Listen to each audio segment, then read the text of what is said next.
Good evening, guys. It is Monday evening at 6:30 where I am, and I wanted to do a live boxing show to catch up with some of the stuff that's gone on over the weekend and just generally to discuss some boxing topics that are of interest. Before I get into it, a few shameless plugs. As always, I did a request video about Chris Eubank Jr. and his, recent disappearance from the UK boxing scene. That's on my channel. That was the most recent video I uploaded. I did a video relatively recently about a friend of mine who is, looking to get into boxing and who I've been doing a bit of work with. You may find that entertaining at the very least from a comedy perspective. So that's there. Most importantly, I did a video yesterday, which is on the Bayloric TV boxing channel. I was very kindly invited on by Ingram Jones, who is the host and founder of Bayloric TV, and we had a good chat. We discussed numerous boxing topics, my channel, as well as our thoughts on major fighters, major matchups, etc. So if that's of interest, please check out the Bayloric TV boxing channel. And you can see my video with Ingram over there. There's a few videos in the pipeline at my end, a few live shows, a few things I'm keen to discuss. I'll try and do some videos this week if at all possible with Boxing Banter from Ultra Tech Sports. I'm waiting to hear from him on a few dates. So yeah, there's lots of stuff going on. With regard to tonight's show, what I put in the subject title is to discuss Keith Thurman versus Vs Collazo. I thought this was quite a revealing fight, quite an interesting fight. I felt like there was quite a few discussion points that came out of the fight. I possibly wanted to spend a few minutes talking on Keith Thurman versus Floyd Mayweather, if that fight was to materialise and to happen. There's a few other fights that we could talk about briefly from the weekend. We could talk Terry Flanagan. We could talk Mauricio Herrera versus Lundy potentially. We could talk Alexander Ustinov. And as I often say when I do these videos, any questions answered. If you're watching, join me in the chat. I'll be an open book, happy to take random topics. If people want to hear it discussed, I'm happy to discuss it. On that note, Sarah's joined in the chat. Good evening, Sarah. Hope you're doing well. Thanks for tuning in. Thanks for supporting the channel as always. So without further ado, I've done my plugs. I've talked through the itinerary. Let's start with the first topic on the agenda. And what I always do when I do these shows is I possibly start with the topic that I perceive to be of the least general interest.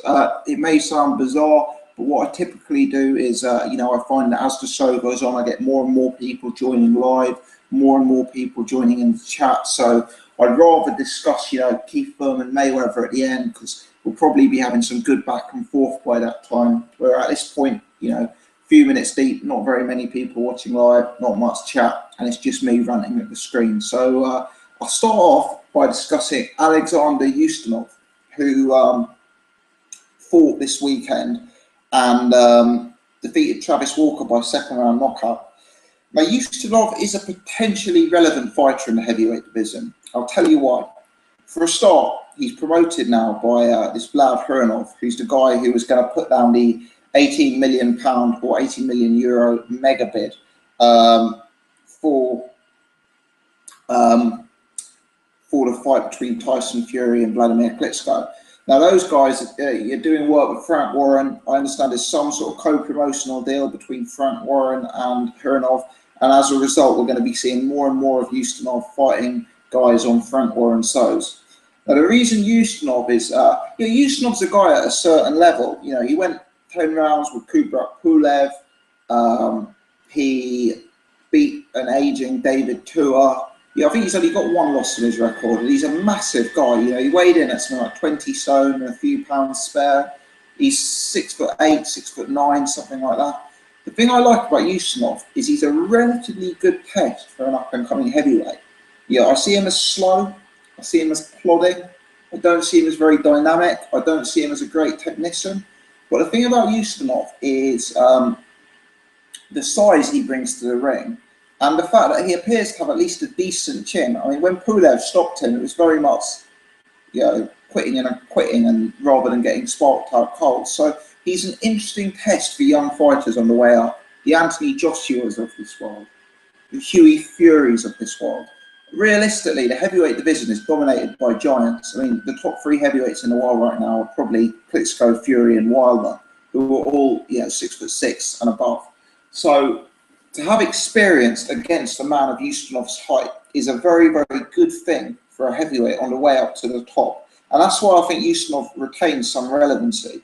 He's relatively, based on the eye test, he looks like he's beatable.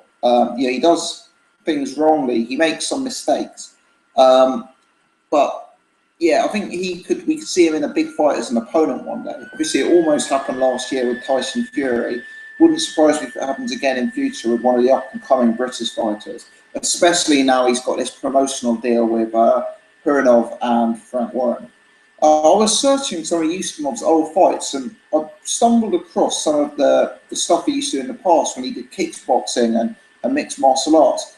And I must admit, I was amazed back in the day how sort of nimble he was. He used to throw like high kicks and flying knees, and he looked to be like a very athletic man in his youth for somebody of such a big build. But these days, I don't know how old he is, but I'm assuming he's in his mid to late 30s.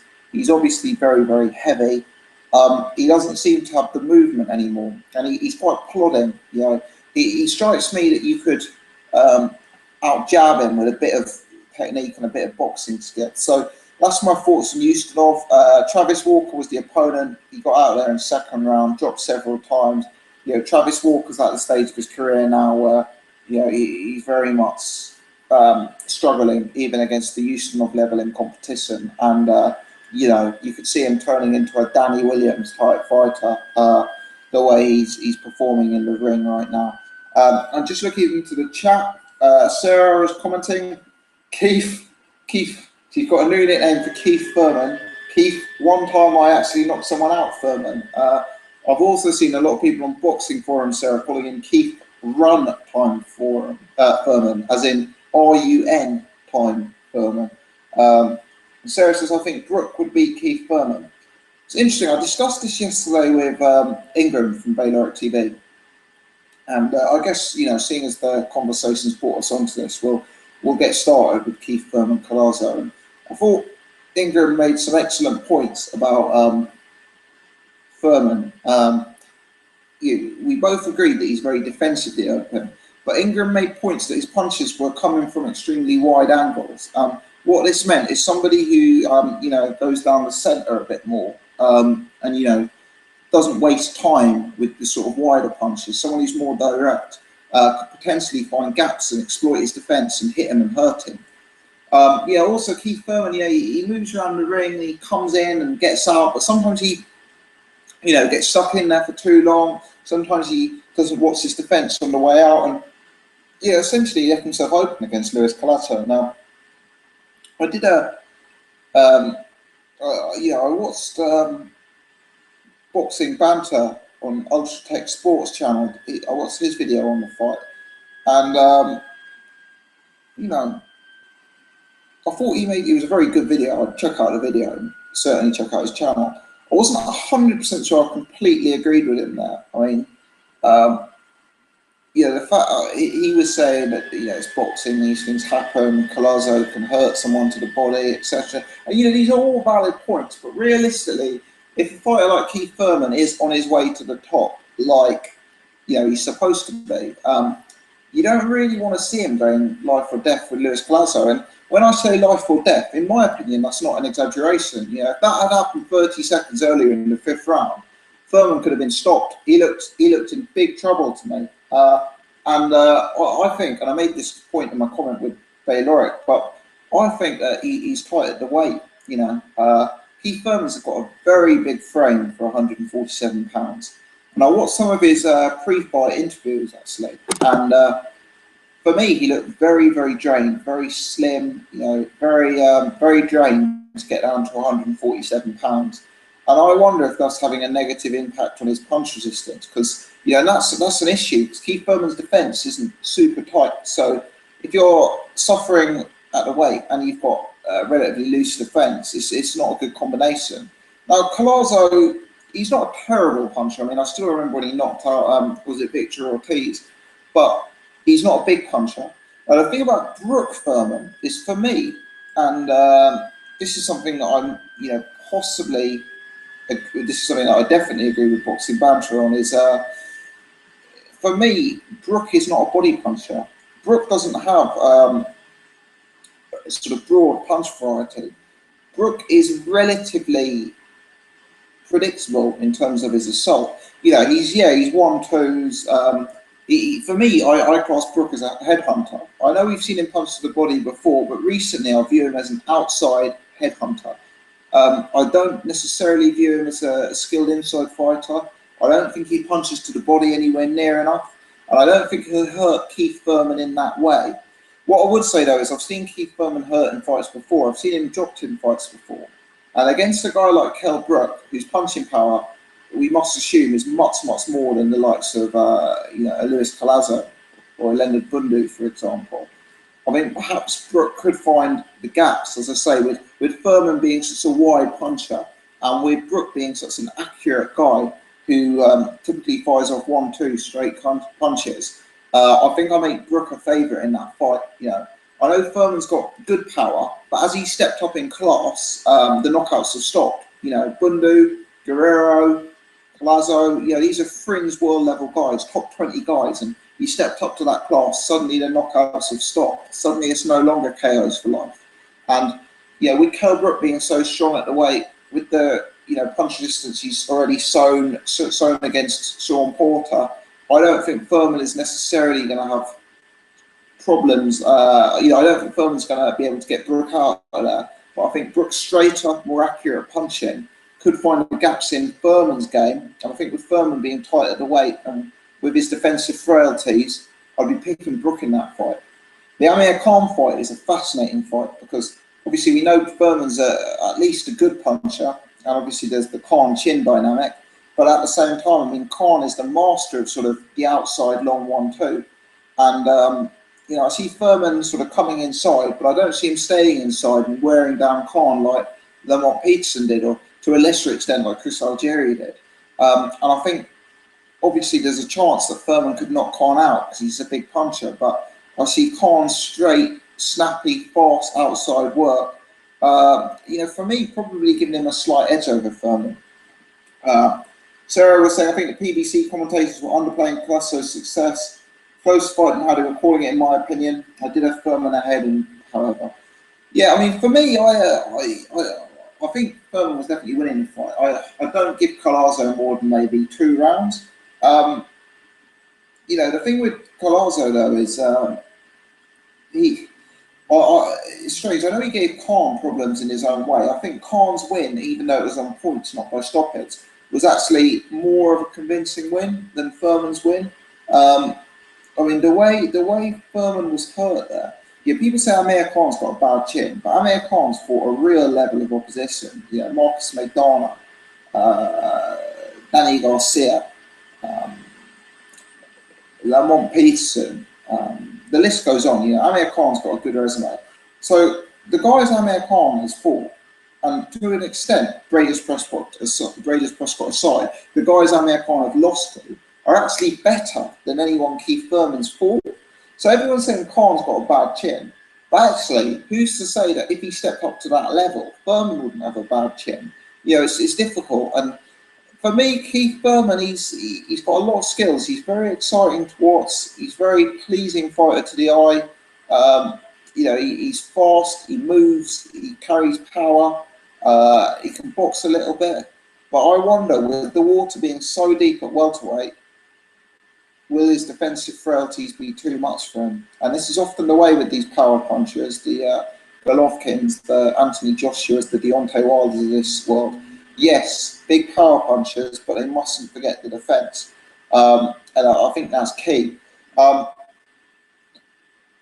In my mind, Mayweather-Thurman is a realistic possibility. I kind of discounted the fight previously because I thought it would come too close to to Keith Thurman versus Vs Collazo, but I thought Floyd may have announced an opponent by now. Now, obviously, where are we at? We're mid-July. Floyd's going to be fighting in September.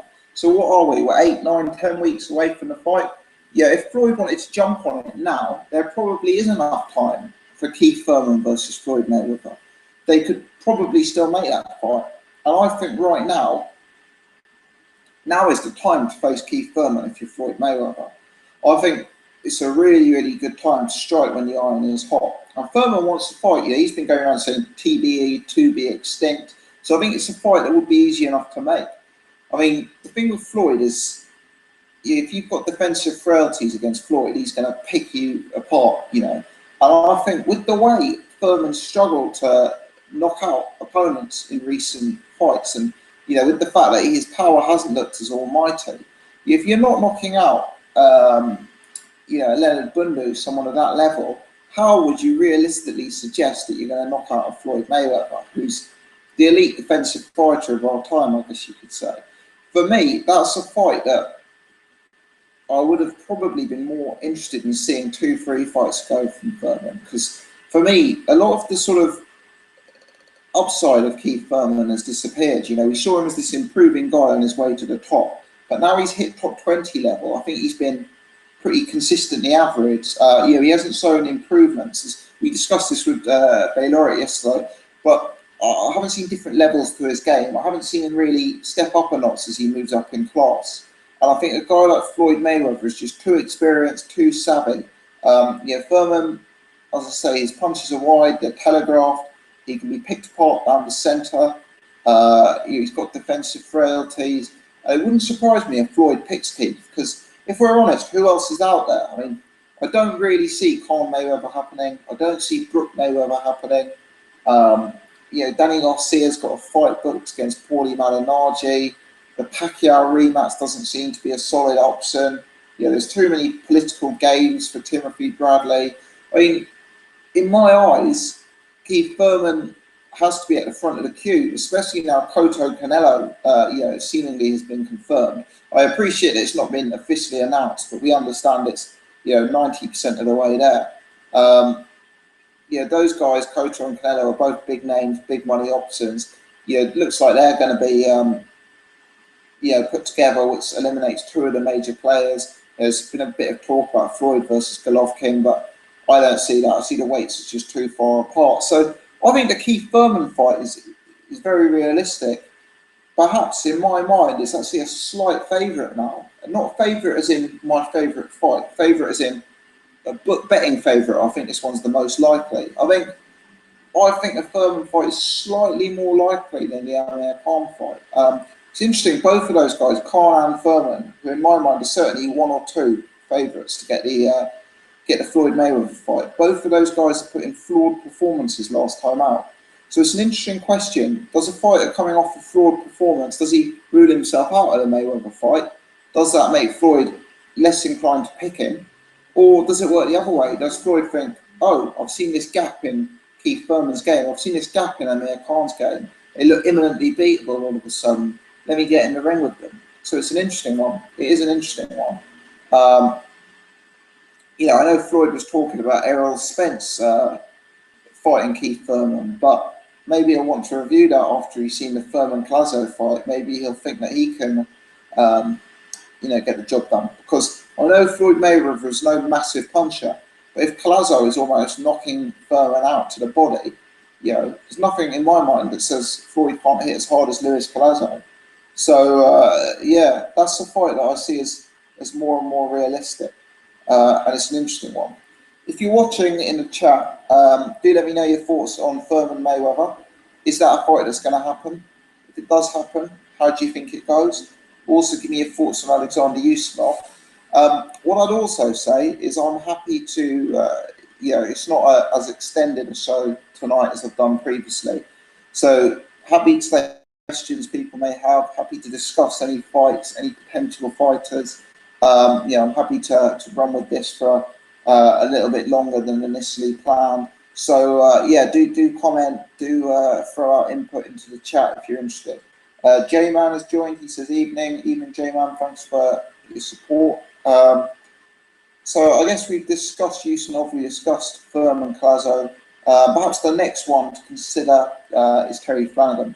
So I watched the fight. To me, Flanagan didn't look anything special in the first 2 rounds. He was doing some decent enough boxing, but before the interview, before the injury even, the other guy, Zepeda, for me looked like he was going to give Flanagan a very tough night. I thought Flanagan was slightly inaccurate, and I just thought that Zepeda may be getting the better of it after the first round, which I know isn't a fair gauge. I know Flanagan's not a sort of massive power puncher. He's someone who, wins on points. So I know it's not a fair gauge to judge after 1 round. But for me, and I don't want to be mean, but it is hard to get excited about Terry Flanagan, as a world champion. Fair play to him, credit to him, I'm pleased for him. But he is so far away from the top lightweight in the division. Let's be honest, he is so far away from the top lightweight in England. Kevin Mitchell, Luke Campbell, these guys destroy him right now. For me, Liam Walsh in the Frank Warren stable will beat him with a bit in hand, I think. For me, he's like Troller, Derry Matthews, Gavin Rees, more that sort of level. But there's guys like Tommy Coyle, throw that guy into the mix as well. But there's guys like Mitchell, Luke Campbell, who just seem to have so many different gears and levels to their game, which this guy doesn't have. Now, the final there, the way this fight came to a close, I disagree. I think it should have been a no contest. I really do. The way their arms clashed and the way the injury occurred, I think it was the wrong decision. I don't think that was something that was necessarily the cause of something Zepeda did. I think it was a mutual thing. It was the clash of the 2 arms together. It was something that occurred during the course of the fight. And I'm not trying to take anything away from Terry Flanagan. Fair play to him, but I thought it was very harsh on the opponent. And I think, I know we're British and we should support our own, but we should also be fair about it, because we complain when one of our guys goes abroad and gets robbed. Well, this was dubious as a decision, in my opinion. So Terry Flanagan, fair play to him. I'm not overly sold on him. As I say, I think he's some way off being the best lightweight in Britain, let alone the world.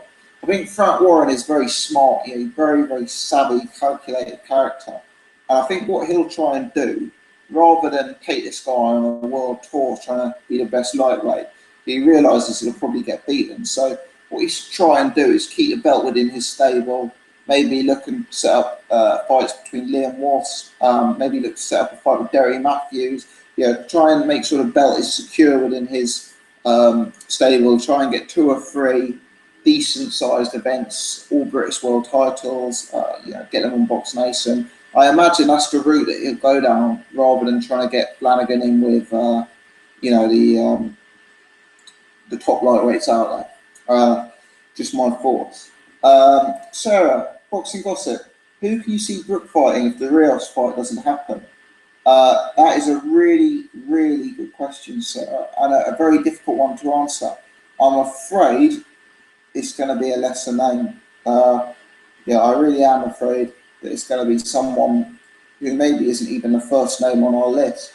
So if you go down the list of available welterweights, it's pretty scant, isn't it, in terms of who can be available to fight at 147 pounds soon. If you look like you could have maybe got a guy like Devon Alexander in or Diego Chavez in, but they've been matched against each other. I don't think they'll go down the Tim Bradley route. They might have to go like that Anton DeMarco or someone of that nature, or Chris Van Heerden, or I don't even know. Maybe they'll try and pull a Sam Eggington or someone like that. But for me, there just isn't really the names at world level. Possibly you could make an attempt for Victor Ortiz or Andre Berto, but the top guys just won't be available for that fight. Who do you think, Sarah? J-Lad, I'd like Thurman Mayweather to happen. If it does, we'd go for Mayweather on points. I can see rematches with likes of Geffen and Orman, Flanagan. I think Frank Warren will try and make some big events for Flanagan. So I think, Derry Matthews in Liverpool, Flanagan in Manchester, I reckon that sells.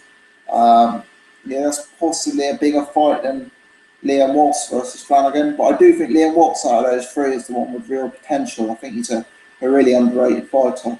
As for Thurman Mayweather, I mean, Thurman's a credible enough opponent. 26 is the right sort of age, undefeated. But for me, Thurman, he hasn't improved. He's shown that he's above top 15 level, but he hasn't really performed in those fights to suggest he's at the top of the division for me. And I must admit, for me, Thurman Mayweather, I see Mayweather winning that fight very comfortably with Thurman's wide punching and defensive frailties. I really do.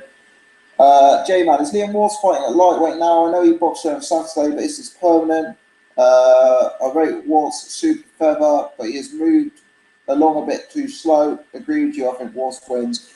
Yeah, so I know a bit about that. I've seen Liam Watts fight a few times live, followed his career quite closely. Liam Watts is, the intention for him is to fight at super feather.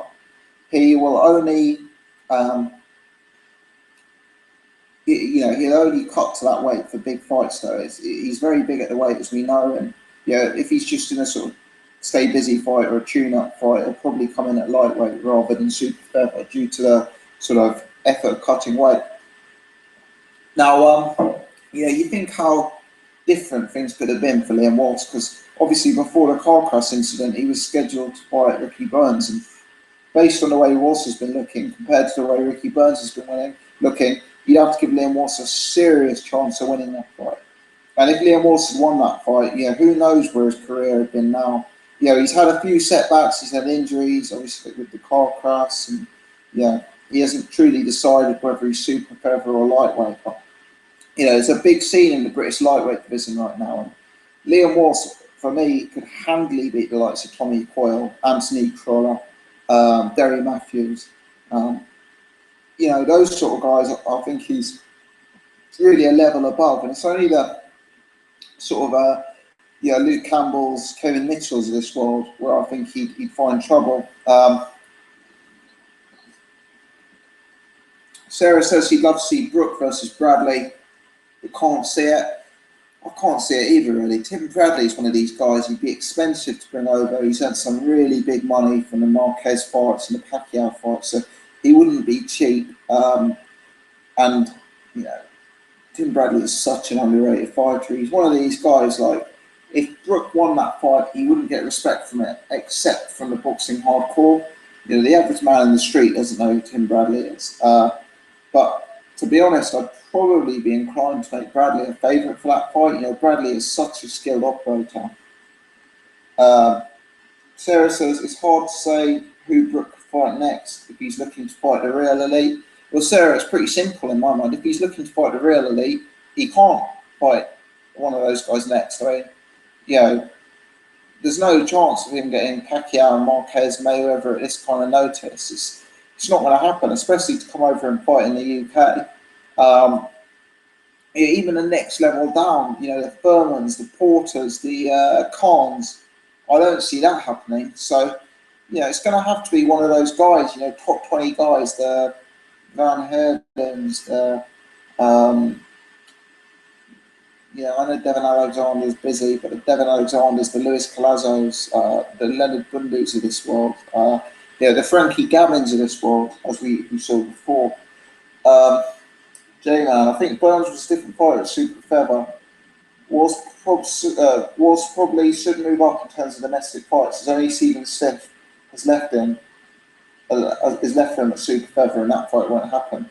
Yeah, I agree with you, and I did a video on Liam Watts previously, it's a while back now, because he's been in sort of tough 50-50 domestic fight after tough 50-50 domestic fight, and he always wins, and he's starting to look better and better and better when he wins, and I just think he's kind of above that British title level now, and there's certain fighters who are British title level, guys like Anthony Crolla, guys like Paul Smith, and you look at them and you think, this guy doesn't really have an upside. He's solid at British title. They'll perform well at that level. European level is going to be 50-50, world level no chance. But I don't really necessarily say that with Liam Walsh. You know, I think there is a bit of upside to him. There's a bit of class to his game. You know, he potentially could step it up and keep winning. And I'd like to see him push. Like, I appreciate he's been a bit stop-start, and he probably hasn't been the easiest fighter for Frank to promote. But yeah, if there's anything that can be done there for Liam Walsh, I'd like to see him. And yeah, Frank's done an excellent job of getting world title fights for some of his lesser-known fighters. You know, the Flanagans, the Bullionis of this world. So I think Liam Walsh could be one. He brings a real chance of causing an upset on the big day. El Dude, so Peter Solder had been dislocated, yet he finished round one-handed and asked Squanner to pop it back in so he could finish the fight. That's one tough man. Yeah, he is. And he got an unfair rubber to green. I think it should have been ruled a no contest. And yeah, round one, yeah, I know it's not fair to judge a fight on round one, but I thought he potentially could have been very live in that fight, very live. That's just my thoughts. So, guys, I've rambled on for about 30 minutes. It doesn't seem I've done this at particularly good times. It's very quiet in the chat today. So I've discussed Thurman Collazo, Thurman Mayweather, discussed Kerry Flanagan, discussed Alexander Ustinov. I've kind of got the chain of discussion points covered off. So what I'll do is I'll stay on for another 5-10 minutes. If you've got any fights that you want to hear opinions on, drop a message in the chat. If you've got any questions you want me to answer, any fights you want me to talk about, etc., put a message in. I'm happy to sort of look at any questions answered. But if nothing comes through really in the next few minutes, I'll call it a day. J-Man, what do you think of Diego Chavez for Brook? Not great, and probably not big enough name for the risk, albeit minor. But as you say, it's difficult to see bigger fights being made. J-Man, that's not going to happen because Diego Chavez has signed to fight Devin Alexander for an IBF eliminator. So the winner of that fight will be mandated to fight Brook sometime next year. Yeah, I think Kell Brook beats Diego Chavez fairly comfortably. Diego Chavez is a solid fighter, but he seems to lose every time he steps up, and Kell Brook would be a big step up. So one of my biggest fans has joined, DTM 4581. Have you mentioned the Gale signing with Heyman yet? Yeah, we mentioned that when the news broke on one of the live sites, which was about a week ago. Fundamentally, I think at present it's very unclear in my mind and in most people's mind what difference this will actually make. Will the Gales still fight in the UK or will it be the US? It sounds like Heyman will kind of have more of a say in terms of who he'll be fighting, and Hearn will just promote him. So perhaps this is a bit of a blow to Hearn. And as I said, I don't know if you mustn't have watched something I did the other day, DTM, but what I said was, for me, Eddie Hearn is the man to be with at super middle. You know, he's got Murray, he's got Fielding, he's got Callum Smith, he's got Paul Smith. He's got excellent links with the guy who promotes Arthur Abraham, excellent links with the guy who promotes Robert Stieglitz, with the guy who promotes Kessler, with the guy who promotes Arthur Abraham. You know, he's got good relationships with Andre Ward. For me, the big fights can be made via Eddie Hearn. So I don't know what money he's been offered to sign with Heyman, but I don't necessarily see where Heyman adds value that Hearn couldn't have already added at 168. You know, presumably there's big money on the table. I don't know whether he wants to do a rematch for some reason, but you know, it's an interesting one. Not to mention that Eddie Hearn has Carl Frost, which he didn't even throw in. I wonder if this means that Ambrose Mendy will no longer be working with James DeGale. El Dude, the ref saw a punch landed to dislocate the shoulder before the first fight, calling it a win for Flanagan. I don't dispute it, but the replay does show an accidental arm clash, sorry, but it happens in boxing. Yeah, it does. I just felt he got unfair rubber to green. I think it should have been a no contest. Ross said, heard rumours of Brook versus Bundu. Ridiculous if it's true. Cepeda was robbed. Yeah, we've got to call it how it is. Cepeda was robbed. You know, we mind when our guys get robbed abroad, so let's be fair about it. I don't begrudge Flanagan, but he was robbed. Brook versus Bundu would be terrible, but how many fighters at welterweight better than Bundu will be available? You know, not many. Ruben says Tyson Fury. Ruben, you're obsessed. I love it though. I'm a huge fan, and I'm doing a video on Tyson Fury in the next day or two, Ruben. So please keep your eyes peeled. I think you'll like it. Top end. Brooke.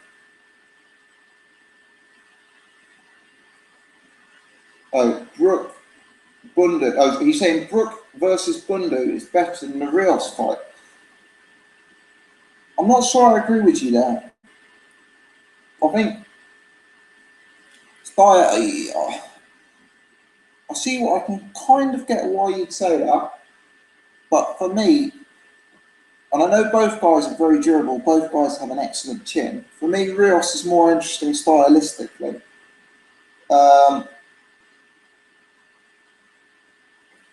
Ross says, will you be going to see Lee versus Saunders? It's a good question, Ross. I'd like to. I would have definitely gone if it had been at West Ham. I went to Frank Warrenton at West Ham when he fought Chisora. I want to go to Fury Klitschko if I can. And without, I won't bore you to death with my financial woes, but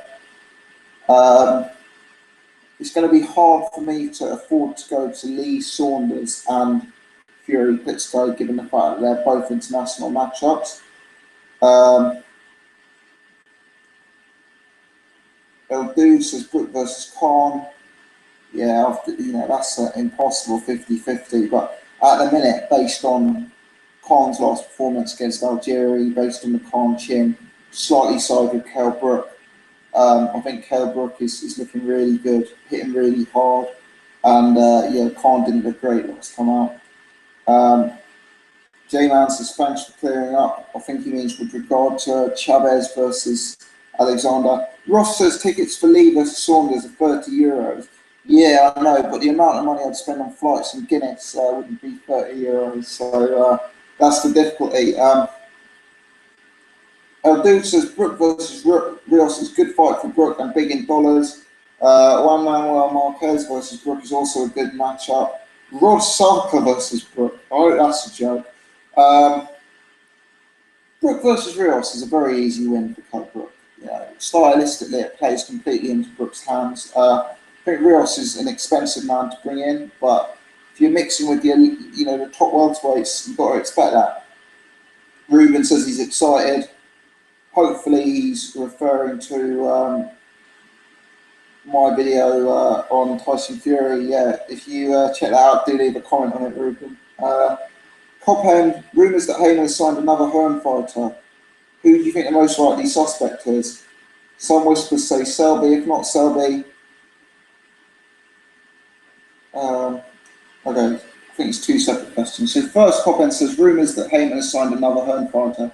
Who do you think the suspect is? Let me think. Well, I know he's not a Hearn fighter. Chris Eubank Jr. wouldn't amaze me if he signed Chris Eubank Jr. And from the Hearn stable, could it be Ricky Burns after the performance Ricky Burns put up last time? Could we see Heyman signing Ricky Burns to use him as an opponent for all of Heyman's prospects at lightweight or welterweight or light welterweight? Possibly. Very difficult one, that. That's a really good question. Who else could it be? I'm guessing, he wants a young fighter near top level with a lot of upside. I doubt it would be Anthony Joshua. It's a really tough question there. I don't have a strong answer, Copend. Who do you think it would be? Who would you like Hearn to sign from the UK? Well, if Chris Eubank Jr. is no longer fighting with Warren, then probably Chris Eubank Jr. I'd like to see Hearn maybe take on another heavyweight as well, maybe a Dillian White, that kind of fighter. DTM 4581, Groves versus Jack. Where's your money? That's a tough fight to call. Groves is coming off a career low couple of performances, whereas Badu Jack is coming off an amazing performance against Anthony Durrell. Badu Jack, relentless guy, tough guy. Well, he really impressed me how he was so come forward and aggressive against Anthony Durrell. George Groves got severe concerns over his chin, severe concerns over his stamina, and he looked terrible the last 2 times out. He gave up his boxing, just became a sort of backyard pub slugger. Yeah, he really looks like he's declined. Gut instinct though, I'm still picking Groves in this fight. I still am. I can't get Badou Jack getting wiped out in 1 round by Derek Edwards out of my head. And whether Groves is flawed and chinny and stamina, low stamina, whatever that, you know, George Groves is an elite puncher, 168 pounder. For me, George Groves punches harder than Derek Edwards, and I think he'll be able to hurt Badou Jack. And I'd side with Groves, but yeah, a year ago I'd have made this fight a 90-10 fight. Now it's a 55-45 fight. You know, quite an entertaining matchup. Maybe the Gale will fight the winner. J-Man, I think in terms of risk to Brook, Bundu might be a better opponent, as I see Brook doing a better job on Bundu. Sorry, I see Brook doing a better job on Rios than Pacquiao did. In terms of promotion, Hearn will take Rios due to banter. Yeah, Rios is a bigger name. He's a more entertaining fighter to watch to the public than Bundu. Bundu would be a lot cheaper to bring in. I think Brook Bundu is a pay-per-view without an amazing undercard though, whereas I think Hearn will say that Brook Rios is a pay-per-view fight in itself. Ruben's looking forward to the vid with Fury. Yeah, it's going to be called something like, could Fury become an all-time great? I'm just trying to whet your appetite there, Ruben. And yeah. I'll try and do it. If I don't do it tonight, I'll try and do it tomorrow. Ross, yes, Ross. How's the personal trainers camp going? Lol. I'm also going to do a follow-up on that video because it's funny, you know, I talk a lot about boxing and, you know, with this fighter versus this fighter, who would win. But, yeah, it's these kind of videos that seem to get me the better feedback. And, yeah, a lot of people like that video. So thanks very much for checking it out, Ross. I spoke to, I had quite an extended off-camera chat with Ingram from Bay Laureate yesterday before we filmed our video. If you're just joining me, check out the video I did with Bay Laureate Boxing, please. It's on Ingram's channel. But we talked about this off-camera, and Ingram was giving me a bit of advice. And all in all, you know, he's not a great mate of mine. He's not my best mate, and I haven't encouraged him necessarily to go into it. So if he wants to do it, he's going to do it. You know, he's a adult. He's, you know, of right mind. If he decides he's got a desperate urge to do it, he's going to do it. But I don't think necessarily that it's something that I want to necessarily be a part of. You know, it's, obviously boxing is a dangerous sport. Things can happen in boxing.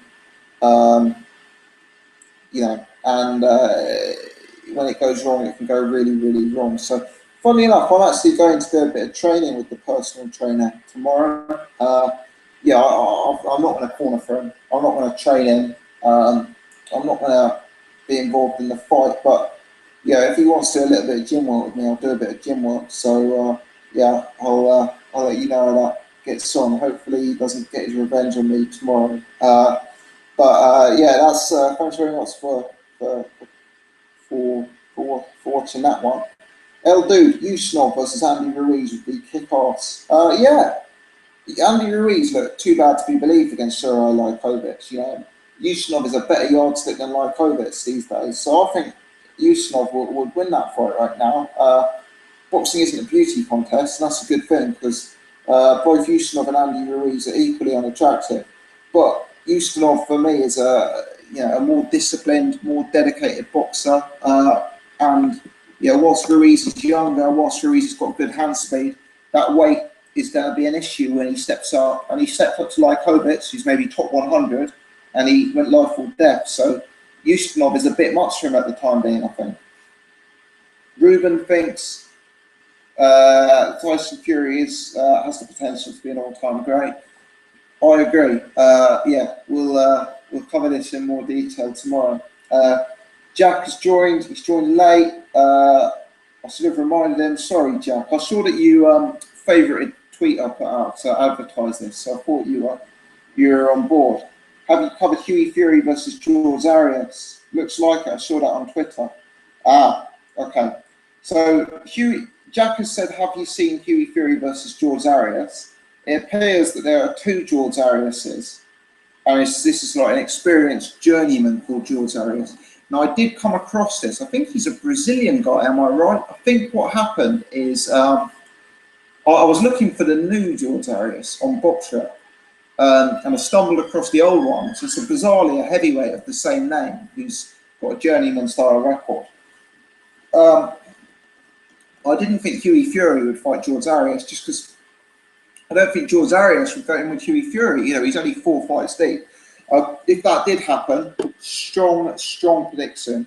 Hughie Fury schools Arias. You know, Arias is a great talent, a lot of upside, potential to be a real star in years to come. But at the minute, he's wildly inaccurate, very green, and very raw and openly defensively. You know, Hughie Fury is a well-oiled machine, real professional. And for me, Hughie Fury wins that fight with a bit in hand if they fight now.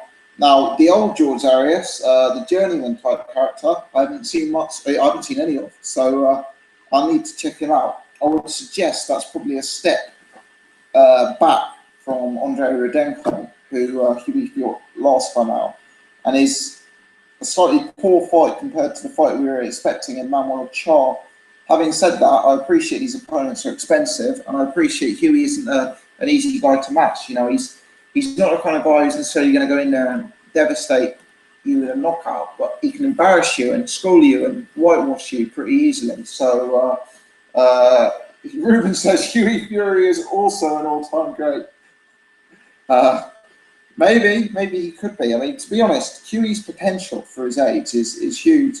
There is an argument to say that for his age, Hughie is a better prospect than Tyson Fury. And if you look at some of Tyson's really early fights, Ruben, I know you're a massive fan of Tyson, Ruben. How long? Just out of interest, Ruben, how long have you been following Tyson? So I've been following Tyson for a very long time, well before the Chisora fight. And for me, Hughie Fury looks a lot better than Tyson did at the John McDermott stage of Tyson's career.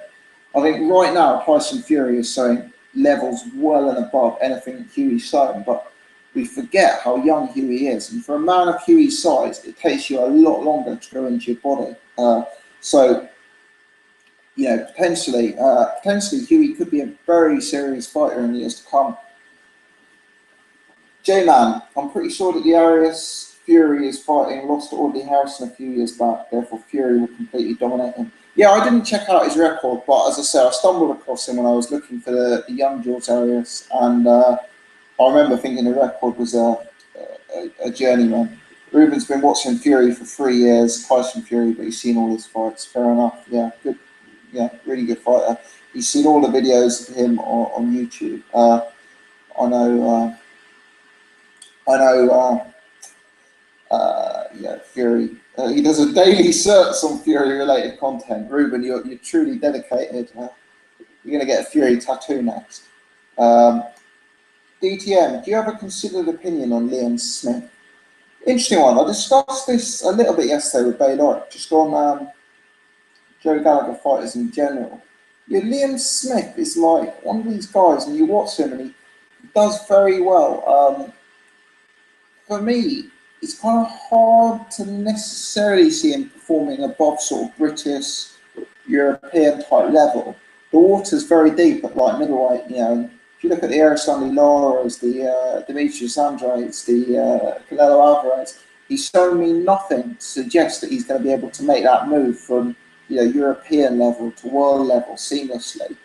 I wonder if he's similar to a lot of the Joe Gallagher fighters. You know, I lump Anthony Crolla here, I lump Paul Smith here, in the sense that he does some of the basics well, but fundamentally, he's just not got enough tools in his armory, and he's not got enough game to really step up to the elite level. That's my thoughts on Liam Smith at the minute. I think he has had the least exposure out of the Smith brothers, and is probably, you know, probably the lowest rated out of the four of them. I know people amongst the boxing hardcore rate him very highly, but I mean, he's not being linked with the world title shots at this stage. You know, I know there was talk about him getting a Bungage fight, and potentially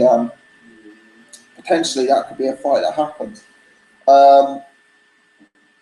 Tyson, J-Man agrees. Tyson was terrible compared to Huey in the early days. Never seen Huey smack himself with an uppercut. Yeah, Huey is a serious professional for someone of his age. Yeah, totally right.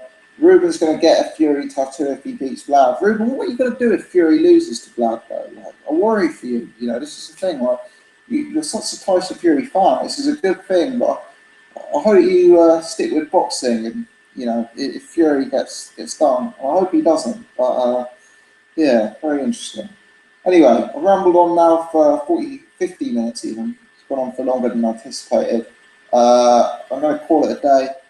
Got a few other bits to be getting on with. Thanks very much for watching. If you'd be so kind as to like the video, give me a thumbs up if you'd enjoyed it. I'd be very, very grateful. Hope you all have a good evening, and I hope to catch up with everyone soon. Thanks for watching. Thanks for commenting. Ruben, J-Man, DTM, Jack, Sarah, Dude, Ross, Copend. Been a pleasure talking to you all tonight. Thanks for watching, and catch you all soon. Have a good evening, guys.